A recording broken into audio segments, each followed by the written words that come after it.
Good afternoon, everybody. I am going to let people come in. It takes a few minutes for us to populate the webinar. So I see we're almost up to 340 individuals coming in. So I'm going to wait just a few more minutes and let everybody come in so that we can start and everybody can have the same amount of information.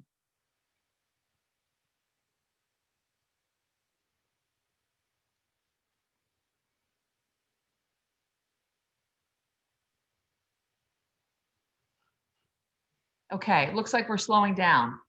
We are also streaming this live on YouTube. So we've hit our 500 limit. So we're moving into that, which tells me that many of you want to hear this information, and we are going to do our very best to provide that for you. For those of you that I've not had a chance to meet, my name is Mary Beth Cooper, and I'm the president of Springfield College. You received some communication earlier today from us about a shift in plans. And so we want to talk a little bit about that. I've got my great colleagues, Dr. Love and Dr. Coughlin, in to help us sort through all the information in the most systematic way so that it's clear and concise and you know what your plans are moving forward. We have been watching for the last 3 weeks, even longer, obviously, but for the last 3 weeks in particular, about the numbers of COVID positives in the Massachusetts area, and we're quite concerned. We're quite concerned about your safety. We want to make sure that you return in a safe environment, and so we've made some changes. And the email that you received earlier talked a little bit about those details, and we are going to walk you through those. My apologies for reaching out to you on a Friday afternoon at 4 o'clock, but with the weekend coming and also it being a long weekend, we were afraid that if we reached out to you on Tuesday morning, that wouldn't give you enough time to sort through your own travel plans and make sure that you know exactly what you need to do moving forward. And so we also are going to have an opportunity for you to ask questions through the Q&A, and we will respond to them and we will stay with you until all your questions are answered. So at this point, I'm going to turn this over to Dr. Love. Patrick, if you could start talking a little bit about student life and the critical information about move-in, that would be helpful. Thanks, Dr. Cooper. Thank you, everyone, for coming on. And obviously, to echo what the president said is, we'd have preferred to move forward with the plans that we had. But given our conversations over these last several weeks, it finally reached a point where we felt we needed to make a shift, and we felt that this was the minimum that we should do in order to enhance the possibility of bringing everyone back safely and getting this semester off to a good start. So some of what I'm going to do is repeat what was already in the message that went out. We are, from what we learned in the fall semester, the residence halls are our most densely populated part of campus. We've been able to de-densify our classrooms to a point where we don't have any evidence that there was any spread in a classroom setting. We've also made adjustments where we could to Cheney Dining Center. In the spring, students will only be able to eat in pairs, and each table will have plexiglass to separate those two people. So we are increasing our ability to provide even safer a dining experience. But it is the residence halls and the traditional underclass residence halls in particular that we're most concerned about. And that led us to the decision to bring back on time all of the residents of the apartment style housing units, townhouses, senior suites, living center. So all those students will just proceed as if they didn't get the message because everything, they will come at the same time that they've already scheduled. They will come with their negative test.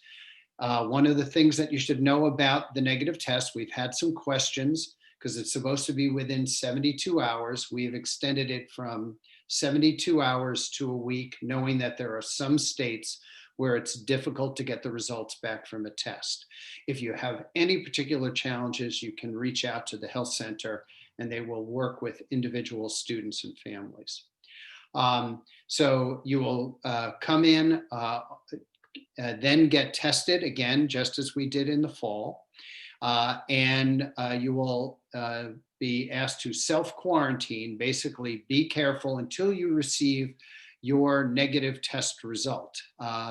Once you have received your negative test result, you can move about campus a bit more freely, although we will not begin in-person dining until Monday, February 1st. There will be takeaway dining, so you will be able to come in, select your meals, package, and leave to eat back in your room or some other appropriate place on campus. The Wellness Center will be closed during check-in, but will be open for business come Monday the 25th. So that's in addition to those students who are returning, we did want to return some of our students, but a lower population density to our more traditional residence halls. So we identified particular groups of students. One set are the winter and spring athletes. Some of the reason for this includes the fact that for at least a portion of their day, they are in supervised activities. And then we are also, certainly international students are welcomed to return. They have already, if they have flights booked. Also domestic students who are flying in and have a ticket, we ask you to reach out to Residence Life, let them know that you have this, and you will be on the regular return list.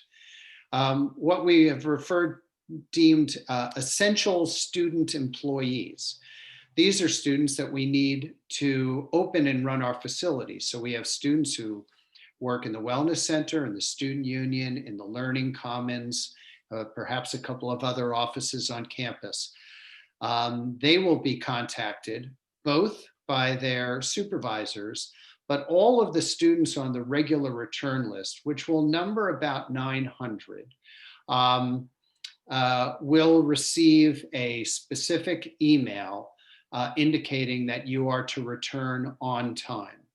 That 900, while it represents about 60% of the on-campus population, represents between 40 and 45% of the undergraduate residence halls, since we're bringing back 100% of the apartment style housing.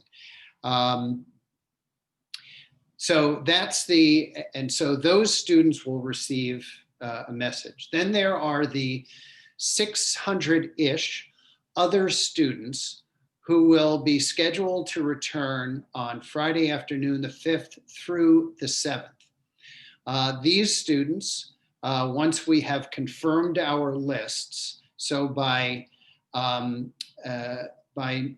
probably by afternoon on Tuesday, will receive an email and in that indicating that you are to return that week.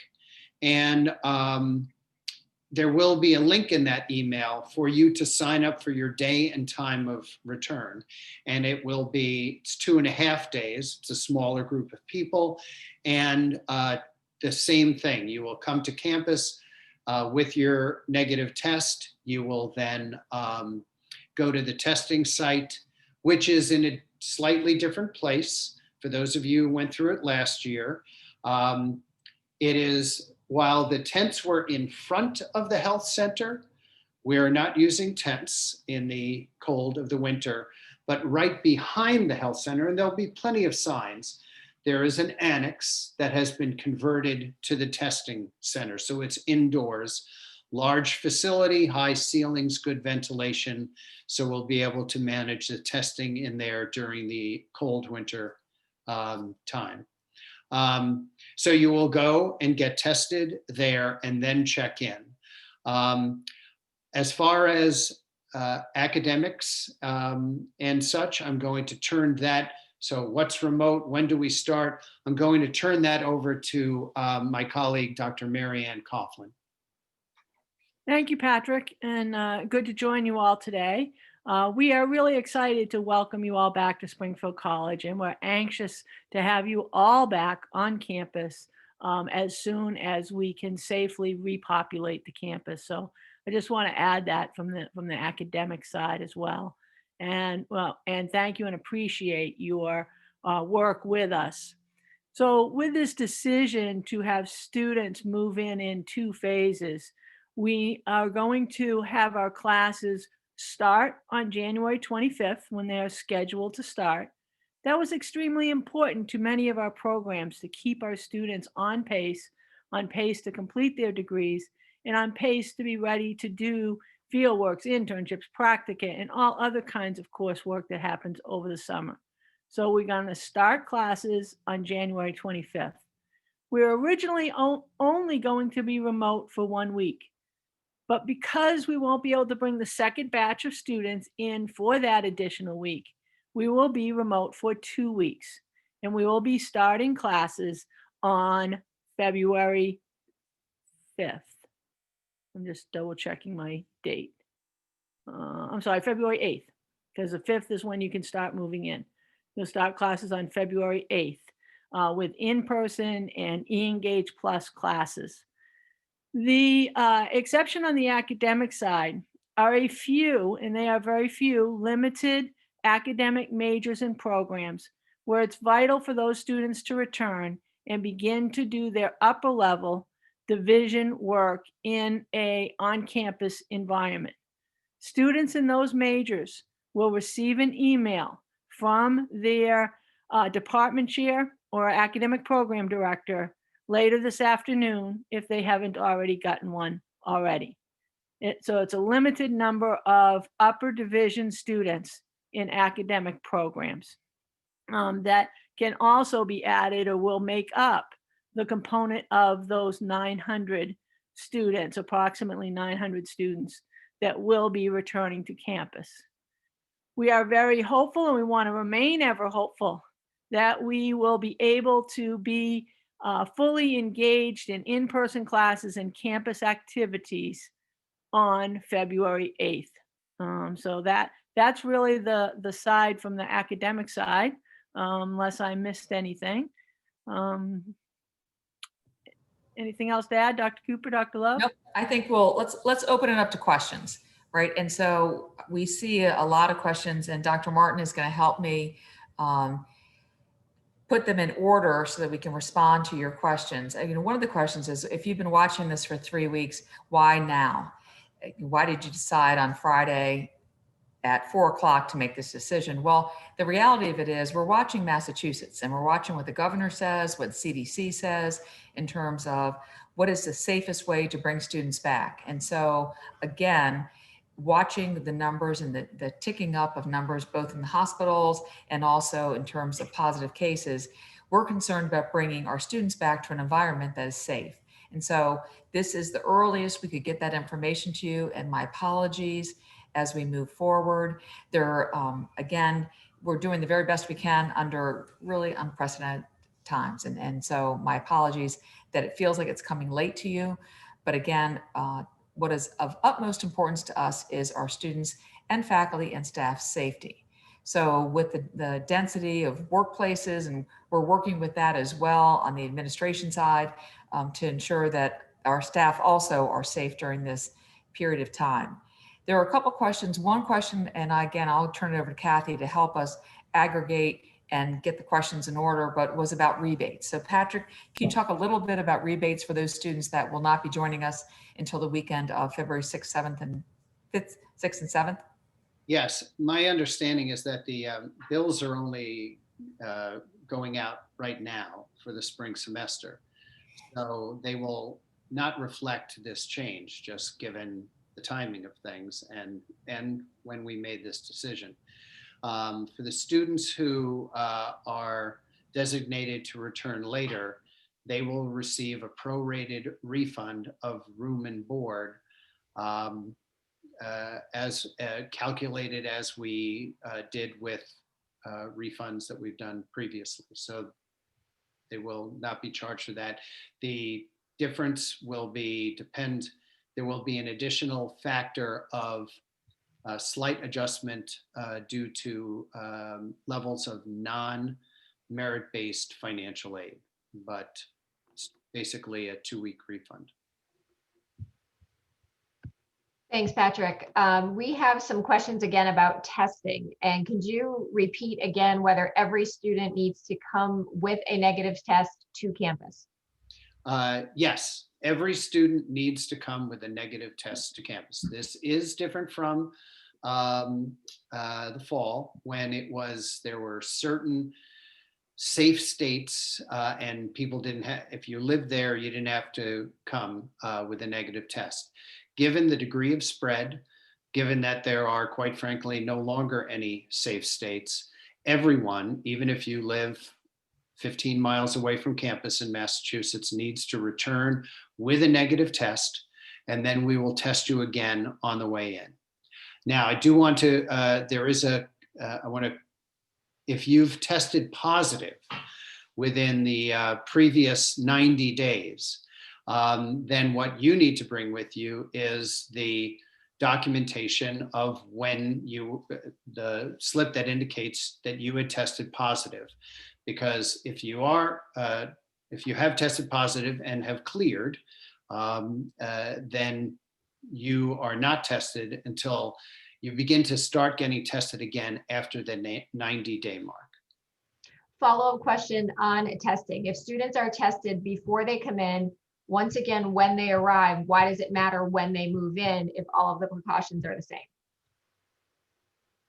Well, part of it is because we are actually not a I mean, it is an attempt to get people onto campus safe and to ensure. I'm struggling to sort of put all the answers together.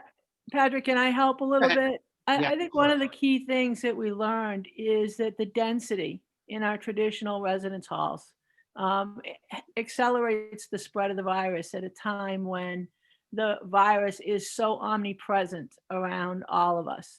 So what this does for us is it allows us to slowly repopulate the campus so that we don't have as high a density is when we immediately move on campus, and allow us to stage in and bring back the population in a staged manner. Would you agree with that, or would you want to add anything to that, Patrick? I mean, it's that, but it's also while the filter, the negative test and a negative test is a very tight net. It doesn't guarantee that we won't have somebody who has already been exposed, ends up showing up, and we have a positive in the residence halls. If that's the case, it's easier and more effective to get that person into isolation and do the contact tracing, probably impact fewer students, give us a better shot at clamping down on it. So again, Yep. to your point, I mean, we determined when we started looking at how we could repopulate the campus, the living center, the townhouses, the senior suites were areas that had bathroom facilities and small pods. They were the safest place for us to bring students back. And so some of our freshman residence halls where they have a large shared bathroom, where there was more density, we thought it would be prudent for us to bring those students back in a staged response in early February. Yeah, and is it where we're balancing delaying things? We're trying to thread the needle, trying to make the smallest change to enhance the security enough that we could bring students back. And I also want to be clear, we should be careful when we say, and I'm guilty of it, of saying things like bring people back safely. We're trying to bring people back more safely. There is no absolute safety in this pandemic. So we know there's a risk. We're trying to mitigate that risk. We're trying to take all the steps that we can to bring students back, knowing that it's still a challenge. Justin, we're trying to apply the lessons that we learned last fall. One of the other things that I didn't mention is one of the reasons why we went to shelter in place when we did 3 weeks before the end of the semester was because we had run out of quarantine and isolation spaces. And so that we had to stop movement on the campus, basically. We have dramatically increased the number of quarantine and isolation spaces. Will we run out again? It all depends, but we're trying to apply those so that if we do get an infection on campus, we're able to manage it as best we can. I hope that was the answer. I do want to say one thing of going back to the negative test, and if you tested positive, when you arrive, your information will be taken and you'll be alerted. So if you, let's say you tested positive a month ago, which meant that you still have 60 more days before you'll be contacted the week ahead of that 90th day to let you know that you should now get into the testing protocol and you'll be part of the weekly mandatory testing. So we will be communicating with you to let you know when you're scheduled to go back into testing. A lot of questions have come in, specific questions about students and student groups that are included in the group of students who will come back as planned. Can you talk a bit more about the student workers? Who are the essential student workers? How will they be notified so that they can plan when to come back? They'll probably, while Mary Ann mentioned that the department chairs are going to send an email, we also anticipate that the supervisors will be reaching out to students to communicate with them that they're on the list to come back. But all of those students will also be receiving kind of the umbrella email. You are officially coming back on time versus the 2-week delay.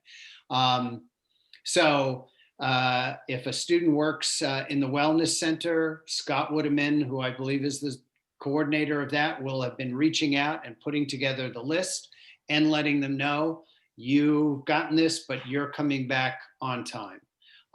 They will be added to the list and receive further communication from us confirming that they're coming back. So any one of those students, I will say, brand new students, we get a small number of brand new students in the spring semester, both first year students and transfers. Those students will be on the list to come on, quote, on time, so that the kind of orienting and socialization process and programming they can participate in. Thank you.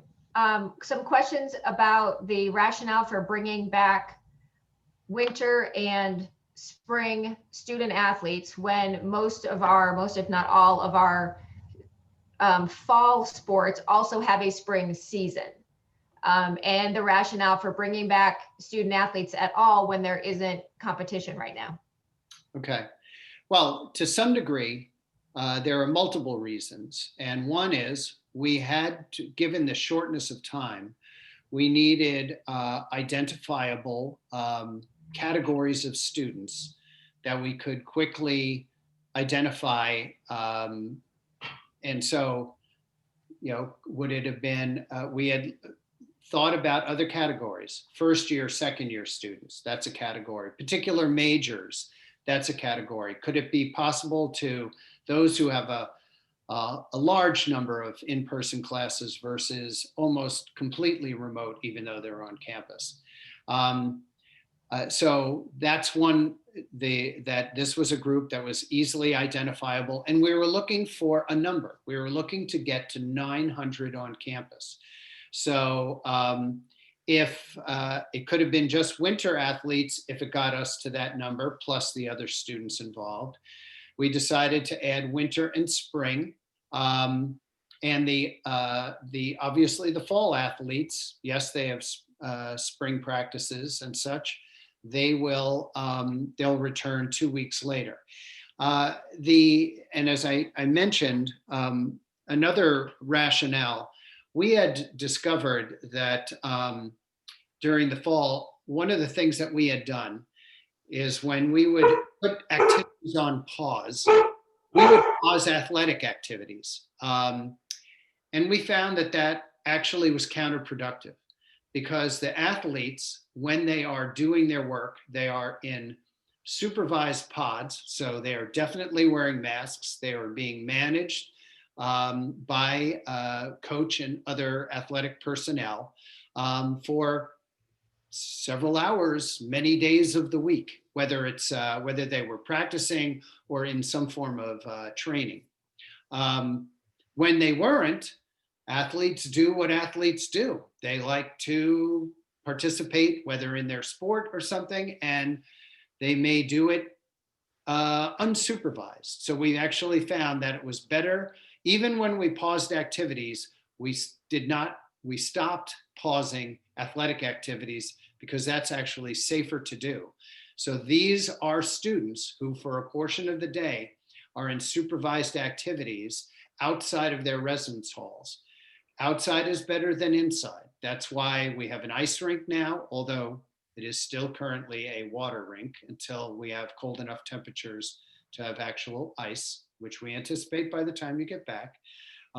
We are planning a whole host of activities to take place outside the residence halls, sporting tournaments and those kinds of things. So we're trying to work in multiple ways to engage you as a student population outside the residence halls, to embrace the moment that we're in essence, embracing the winter and knowing that that's the safe thing. So those are some of the reasons why we selected student athletes among those categories of students to return. Thank you. Dr. Coughlin, question about grad classes. Are grad classes staying on the same schedule? All classes are staying on the same schedule. So all classes will begin on January 25th and we'll start our academic semester. It's just that the first 2 weeks of all classes will be remote, with a minor exception of some of those academic, upper division academic classes that we are bringing back early. Once students clear testing protocols, they may begin the end of that first week or the February 1st week with on-campus lab-based instruction. And there's a question about, what do you mean by upper level or upper division? Can you be a bit more specific about that? Sure. Those are usually juniors. Most of the cohorts that are being identified are junior or senior level or graduate level. It's not first and second year students, because the majority of their classes can be spread and can be taught in the e-engaged environment. Thank you. Question about students who are in the ROTC program with a partnership with Western New England. How will that happen, particularly when PT is starting on the 25th? Patrick, it probably seems to me that we need to make sure that we get you that list of ROTC students. Are they, okay? Because they are going to start activities over at Winu. Okay. So on the 25th. All right, we will add them to the list. For the students who are moving back in February, a couple of questions. Will they be required to quarantine for 2 weeks when they arrive? No, they will come in with their negative test, and when they will be asked to, yeah, I want to say self-quarantine, but it's not. It's basically be careful. Try to stay out of other buildings. Obviously, they won't be going to in-person classes. Those classes don't start. Though in-person classes will begin that Monday, they can't go to in-person classes until they have a negative test result. So that's probably the people affect the people on Sunday. Chances are you won't get your negative test result back until late Monday. So it may mean staying remote for that any Monday classes. And I'll add that we will, of course, inform the faculty, and the faculty have already been informed about these changes, so they're aware. So they will be aware that students are moving in on February 5th, and they will be aware that some students may not have their negative test result back on the 8th. And we'll communicate that. And there's also by doing this, there's kind of an honor element to it as well. So for example, I'm a student who's coming back on Saturday, and I need to self-quarantine until I get my negative test results. That means you can't sit with a friend in Cheney. You need to go in, get your meals, and go back and eat in your room or some other appropriate space in essence, by yourself, in order to make sure that we're maintaining safety. We can't track, we can't stop someone from doing that. We are depending on students to take the actions needed to keep our community as safe as possible. And that's one way, is to follow those rules and not eat in the dining hall until you have that arrival negative test. Thank you. Marianne, you've essentially answered this question already, but just so everyone hears it again, for students who are moving in on February 5th, will the faculty be accommodating with classes on that day? Yes, we will make the faculty aware, and they already will be aware of the fact that students will be moving in on the February 5th date. So like Dr. Love just said, it really is, the faculty will be aware. They'll be asked to work with our students to allow them to make that up. By the same token, if you arrive and you're checked in and you have an afternoon class, then we hope that you would go to that afternoon class. So I think it's a matter of the students and the faculty trying to do the best that they can to accommodate this. Go virtually to that. Go virtually to that. Well, yeah, go virtually. Oh, right. There won't be, right. There won't be. If they check in on the 5th, it will only be a virtual. Correct. Right. Correct. Does the option remain for students to study 100% online if they choose to? Students have been able to build their schedules to be 100% online if that is what they want to do. Currently, their schedule is what it is in terms of that. There may be some ability to drop and add classes, but I would want you to really carefully consider that with your advisor in order to ensure that that's in your best interest. So our advising center staff will be glad to work with you if that's a decision that you wish to make. A couple of more questions on testing. Do the testing requirements apply to commuter students and graduate students who live off campus? Yes. Yes. So just as in the fall, you need to arrive with a negative test. And this is to answer a YouTube question. Again, to clarify, officially it's within 72 hours. We recognize that some people have challenges depending on where they're coming from. So it's 72 hours to within a week will be accepted. If you have any questions about that, you can, or concerns, reach out directly to the health center, health center at springfield.edu if you have a particular question. In the fall, what we did is we had residents all check in for a period of time.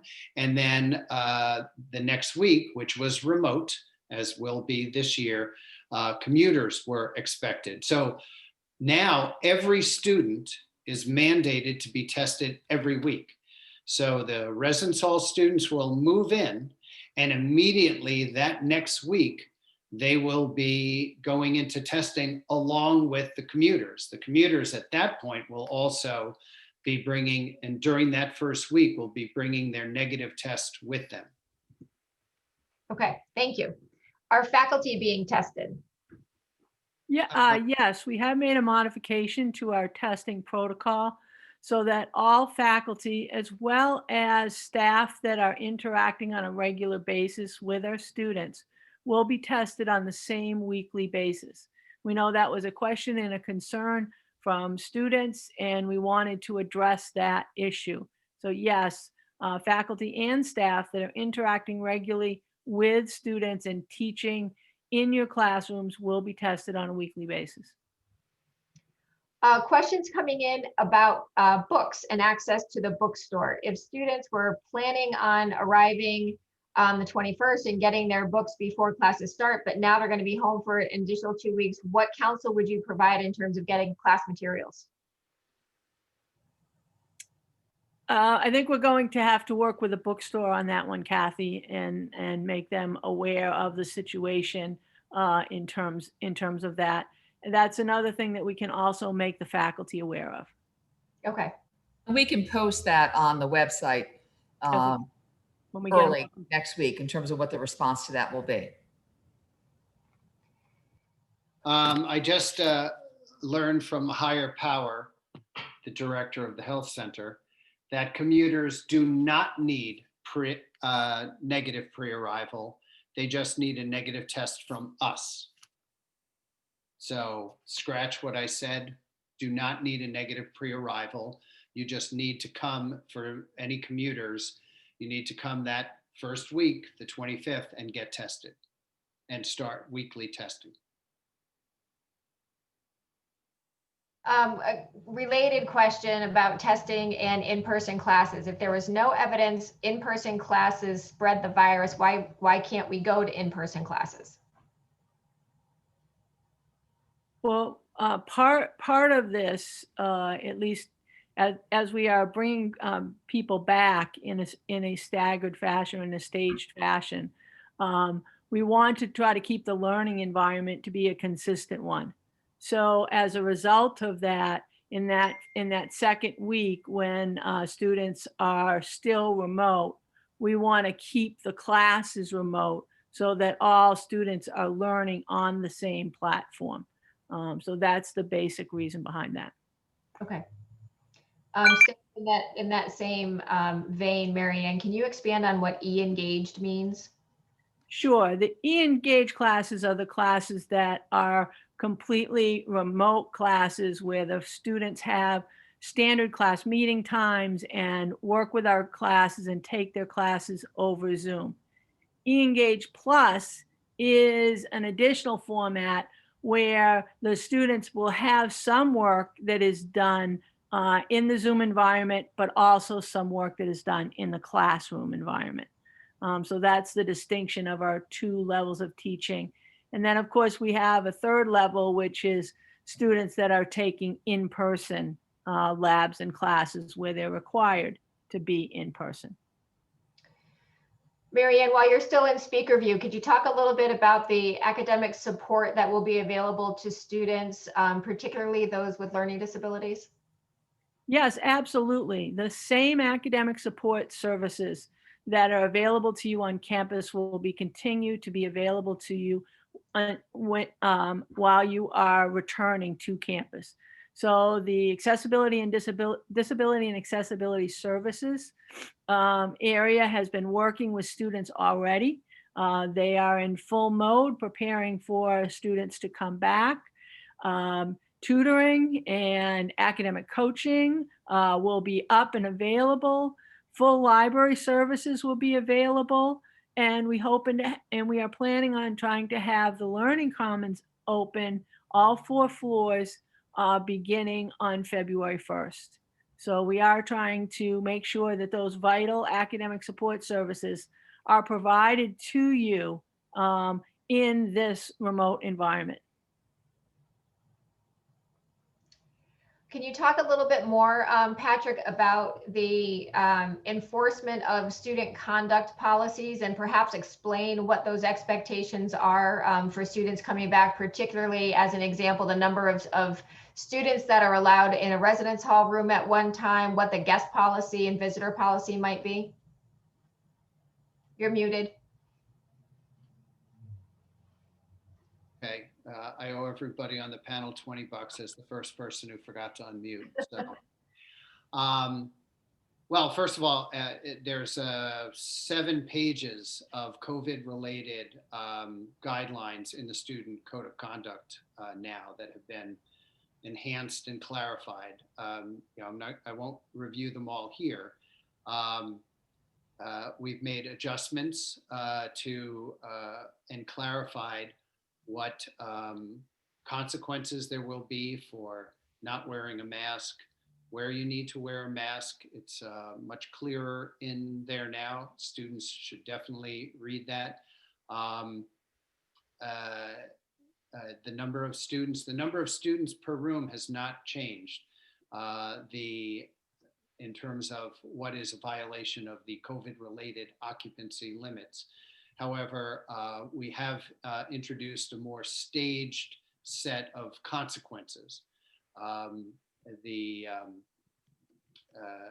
The consequences that we had, immediate suspension for the rest of the semester, we have changed based on what we learned last semester. And to bring it, quite frankly, more in line with some of the other consequences for violating other of the COVID-related guidelines. Basically, what it comes down to is it goes back to the student agreement that we asked students to read and confirm that they'd be willing to abide by, which means that we want to take personal responsibility for keeping the community as safe as possible. So that means basically wearing a mask virtually everywhere on campus, covering your nose and your mouth, and an appropriate face covering or mask.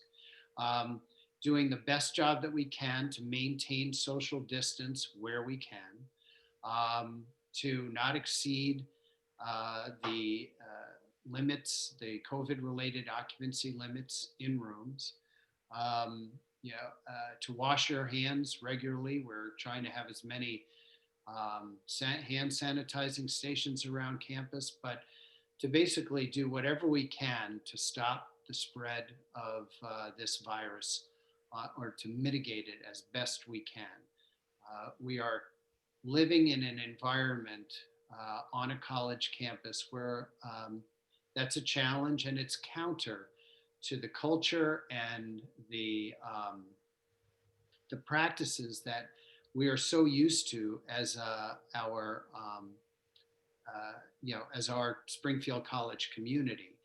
But it's what's going to help us get through a 15-week semester. You'll also find in the guidelines the guest policy.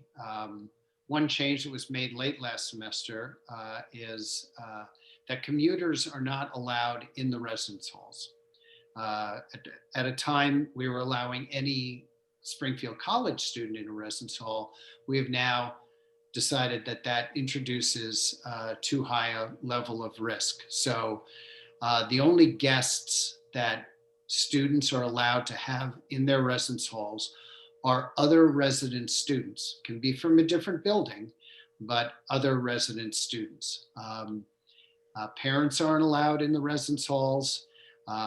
Outside friends, cousins are not allowed in the residence halls, and students will suffer consequences if indeed they are found to have illegal guests in the residence halls. Okay. I absolutely, it is in your best interest and in the entire community's best interest to go to the Student Conduct Code. I believe it starts on page 40, and read through those. And it's certainly, if you have specific questions about any of the things that are written there, feel free to reach out to my office. We've got folks who have worked very hard, and we will answer your question and make whatever adjustments and clarifications we need to make, because we don't want it to be a gotcha situation. We want you to know what's expected and want to help you follow them successfully. Sorry, Kathy, go ahead.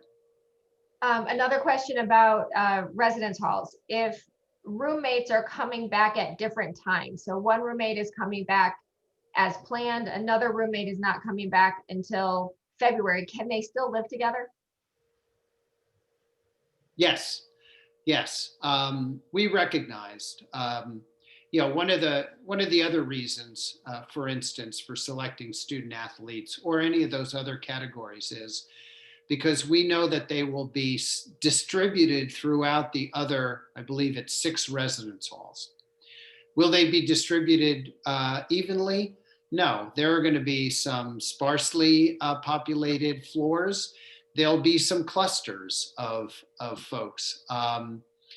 But overall, the density will be reduced in those buildings. And that was the sort of the, what we were interested in, is fewer people per building, knowing that we weren't going to be able to identify, we're just going to bring back one pair of each roommates.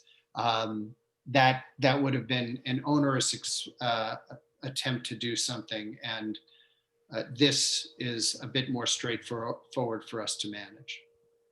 Okay, thank you. Will the move-in times remain the same, or do students now have to select a new move-in time if they're planning on coming back next week? Excellent question. If you're coming back next week, it is the same move-in time that you already have. It is those students who are delayed in returning, they will receive a communication indicating that they are delayed in their return, and there will be a link for you to, or there'll be information as to where you go, either a link or where you go to sign up for your day and time of move-in, so that we have that spread out, that kind of staged move-in over that weekend. Switching topics now to the vaccine. Will Springfield College students be vaccinated?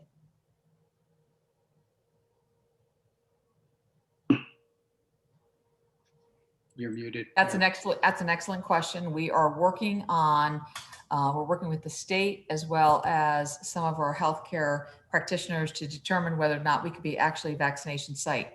We won't know that information for the next 2 weeks. We are hoping that we'll be able to provide that service to students, but there's a process that we have to apply for. We're identifying a site that we believe that we can use. We're partnering with Bay Path and Elms and Wanu to determine whether or not we could do this together. The vaccinations are coming in slow, and so we don't know, again, the accessibility of those. We certainly are phase 1 employees, both our health center staff as well as our public safety, have been vaccinated. The process has started for them. We partnered with UMass to make that happen. Again, we don't have a lot of control over that, but we are trying to determine an appropriate place for that to happen in the months ahead. Okay, thank you. More questions coming in about testing and access to non-symptom specific tests in home states. Patrick, could you talk again about the 72 hours and extending that to a week? And is a week 7 days? Is it 5 days? So a little bit more specificity there would be great. A week is 7 days. So again, we recognize that it's, the technicality is, the technical expectation is within 72 hours.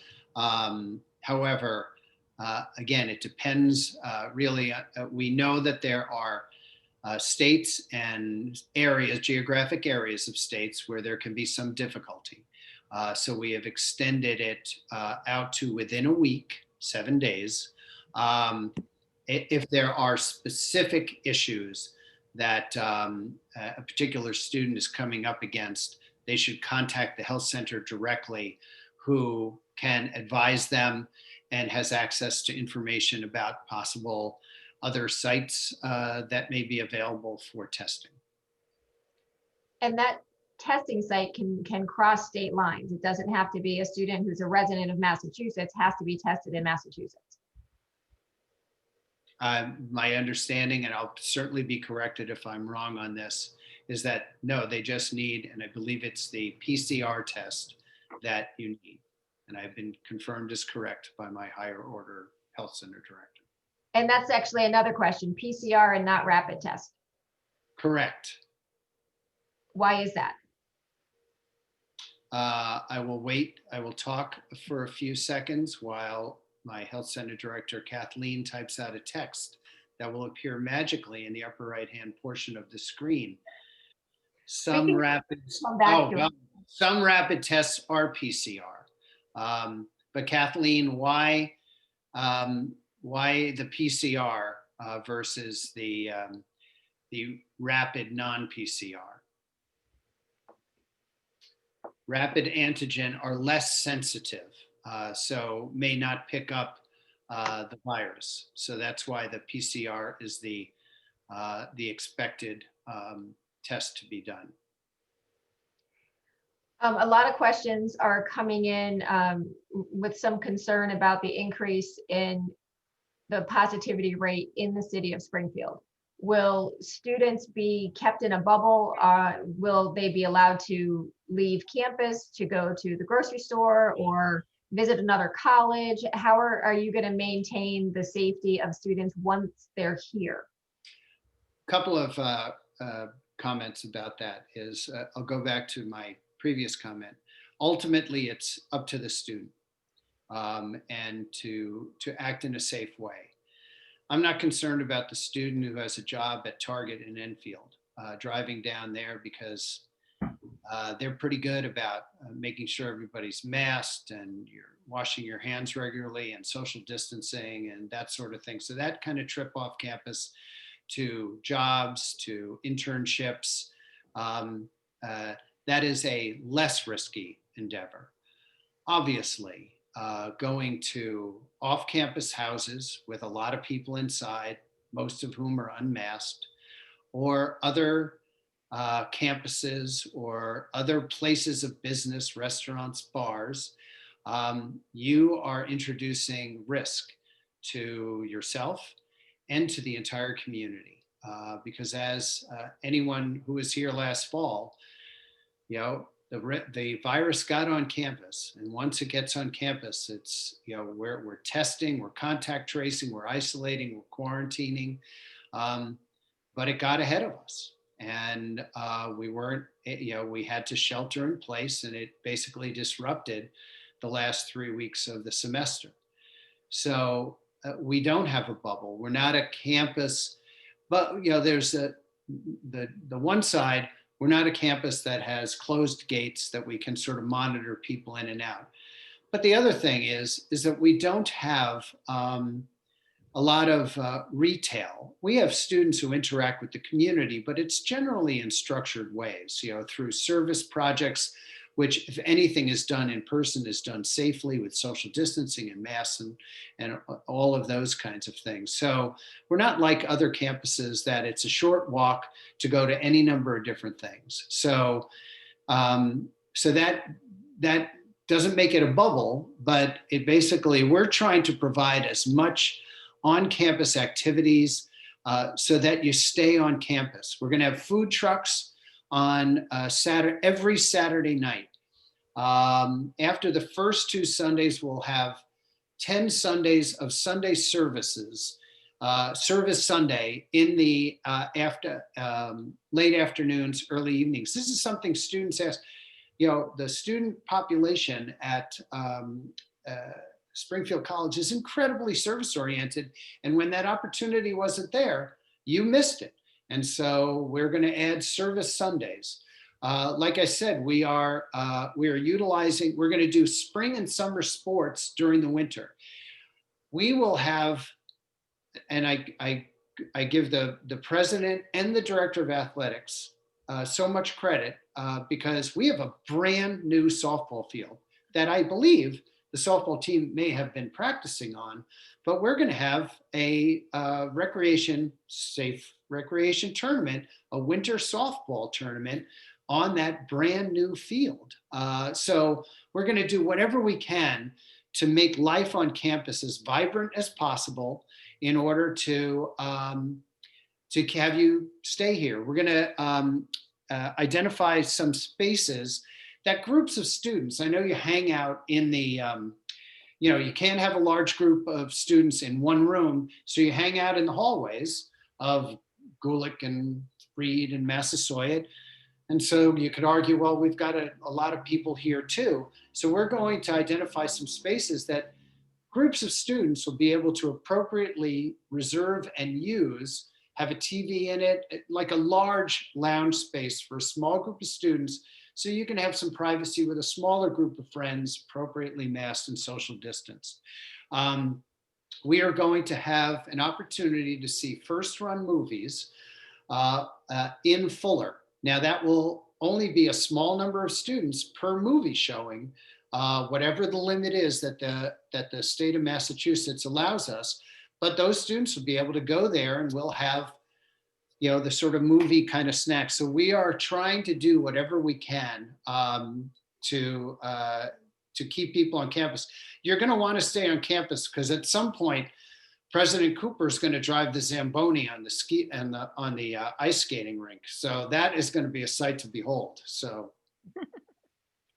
I hope that answers the spirit of the question. Well, I'll be doing curling and a little bit of volleyball on that. So it's coming close to the end of our time together. And let me assure you that we had over 500 people sign into this and probably another 100 that were on YouTube. Yep. Lots of questions came in. Dr. Martin did a great job fielding them and answered almost every one of them between Dr. Love and Dr. Coughlin. And so we knew it was important to get in front of you that oftentimes a print piece isn't enough. There is in the message that we sent you a very robust question and answer format, frequently asked questions. And we have, I think if you take some time to read through that document, many of your questions will be answered. This has been recorded. We will post it so you can listen to it. For those of you that jumped in late, I saw a number of people that said they came in late and they wanted to know some more information. And so if you can watch us again for another hour, go for it. But I think we've answered most of the questions, but we know that we haven't answered every question. And so over the weekend, there are a number of offices that will be open for you to answer your specific questions. Go ahead, Patrick. Yeah, I want to just clarify to that point specifically. These are offices that'll be accessible to you. And by that, I mean, there won't be people sitting in the offices, but they will be responding to emails, because you will see in the document their emails, and be checking periodically for voicemail, and will be getting back to you within 24 hours. So just recognizing it's a long weekend and asking people at the last moment to change plans, we have arranged to make sure. Some offices may have people in it, some may be, but your questions will be responded to within 24 hours. Correct. Thank you, Patrick. So financial aid, the business office, residence life, student activities, and student affairs. And so we will be getting back to you in answers to your question. I recognize this is very difficult, and I wish we were in a different situation. I wish that everybody was coming back next weekend and that we could welcome you with open arms. The numbers are concerning. And if the numbers weren't what they were, and the governor wasn't saying what he's saying, and we're looking at density and looking at how many people could be in the workplace, we would make a different decision. Your safety is of utmost importance. Probably the most important thing that we've done is keep the academic schedule in place so that you will commence at the appropriate time. We will be talking more about what that might look like as we know more. Again, at the same time, the governor and the state regulations are keeping us confined to a small group of gathering, but we are talking about what that will look like. Our goal is to keep you on track. It is not ideal, but we're making the very best of it. And I guess, in closing, I want to say to you, I appreciate your interest, your questions, your commitment to a Springfield College experience. we are doing our very best to ensure that it is the best that we can offer you given the pandemic. And so in closing, I want to thank my colleagues, Dr. Coughlin, Dr. Love, Dr. Martin, for being available, and we will respond to you. And so I wish you good health, be safe, and we will see you back on campus soon. Can't wait to have you back on Alden Street. So we're going to close with that. Thanks much. everybody. Thank you, everybody.